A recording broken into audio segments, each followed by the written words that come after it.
కలుసుకుందామా July మాసం జూపిటర్లో ఒక పని కలుసుకుందామా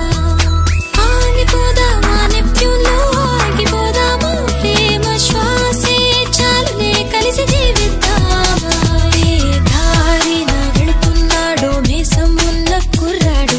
అల్లరివాడు అందగాడు యాపిల్లాగా ఉంటాడు ఏ కాలేజీకి వెళుతున్నాడు నన్ను తాకిన పరికిణియే తొలిసారి ప్రేమ భయం లేదు